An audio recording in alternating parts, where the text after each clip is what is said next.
Hello guys, welcome to our YouTube channel. This video sponsored by BuyMode. So இந்த BuyModeக்கான link என்னுடைய டிஸ்கிரிப்ஷனில் கொடுத்துருக்கேன். நீங்கள் ஓப்பன் பண்ணி பாருங்கள். இதில் எல்லா விதமான ப்ராடக்ட்டும் அவைலபிளாக இருக்கும். மார்க்கெட் ரேட்டை விட உங்களுக்கு இதில் கம்மியாகவே இருக்கும் கைஸ். ஸோ டவுன்லோட் போட்டு பர்ச்சேஸ் பண்ணிக்கோங்க. இது ரொம்ப உங்களுக்கு யூஸ்ஃபுல்லாக இருக்கும்னு நினைக்கிறேன். சரி வாங்க இன்றைக்கான வீடியோக்குள்ளே நம்ம போகலாம். ஹலோ கைஸ், இன்றைக்கான வீடியோ நான் ஒரு பழமை வாய்ந்த டெம்பிளுக்கு போயிருந்த வீடியோவை ஷூட் பண்ணி போட்டிருக்கேன். அதுக்கான வரலாறுகளும் எனக்கு தெரிஞ்சதை உங்களுக்கு கொஞ்சம் ஷேர் பண்ணிக்கிறேன். பார்த்து மகிழுங்க கைஸ். தாம்பரத்திலிருந்து ஒரகடம் செல்லும் வழியில் படப்பையை அடுத்து செரப்பனஞ்சேரி என்னும் ஊரில் அருள்மிகு வீமீஸ்வரர் விண்மின் ஈஸ்வரர் என்றும் கூறலாம் ஆலயம் இருக்குது.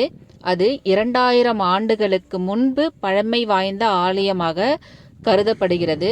குலோத்துங்க மன்னரால் கட்டப்பட்ட புரதக ஸ்தலம் என்றும் சொல்கிறாங்க. இதனுடைய ஸ்பெஷல் என்னன்னு கேட்டிங்கன்னா 27 நட்சத்திரங்களுக்கும் அதிபதியானவர் வீமினீஸ்வரர் என்று அழைக்கப்படுகிறார் இந்த சாமி. ஓகேங்களா, இதில் சூரிய பகவான் அருள் புரிஞ்சதுனால வர இருந்து இவர்கிட்ட அருள் பெற்றதுனால இந்த கோயிலுக்கு நீங்கள் போய் பார்த்தீங்கன்னா சிவபெருமானுக்கு முன்னவே ஆப்போசிட்டில் டைரெக்டாக சூரிய பெருமான் தவம் இருக்கிற மாதிரி தான் ஃபஸ்ட்டு அமைஞ்சிருக்கும். அதில் 2 லிங்கம் பார்க்கலாம். நீங்கள் சிவபெருமான் முன்னாடி 2 பெரிய லிங்கங்கள் அமைஞ்சிருக்கும். கல்வெட்டுகள் பதிஞ்ச அந்த காலத்து கட்டிடங்கள். அது இப்போ சிதைஞ்சு போயிருக்கும்.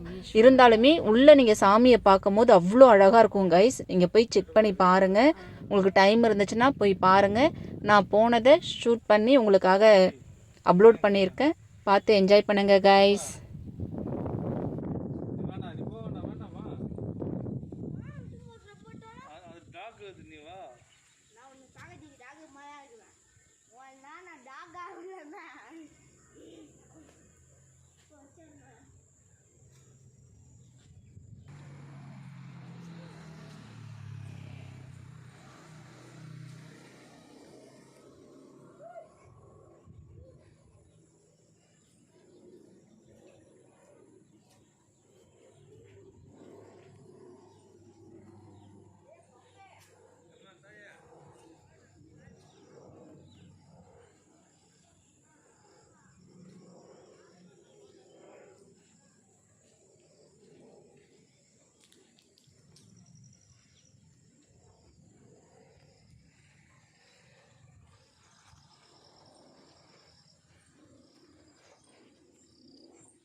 எவ்வளோ அழகாக இருக்குல்ல?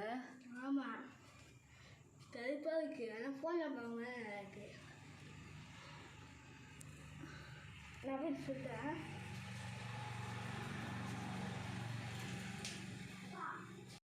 ஹாய் காய்ஸ், எல்லோரும் வீடியோ பார்த்து என்ஜாய் பண்ணியிருப்பீங்கன்னு நினைக்கிறேன். வீடியோ பிடிச்சிருந்துச்சுன்னா லைக் பண்ணுங்கள், ஷேர் பண்ணுங்கள், கமெண்ட் பண்ணுங்கள் அண்ட் சப்ஸ்கிரைப் பண்ணுங்கள். மறக்காமல் பெல் பட்டனை கிளிக் பண்ணுங்கள் காய்ஸ். மறுபடியும் நம்ம இன்னொரு வீடியோவில் சந்திக்கலாம். தேங்க்யூ.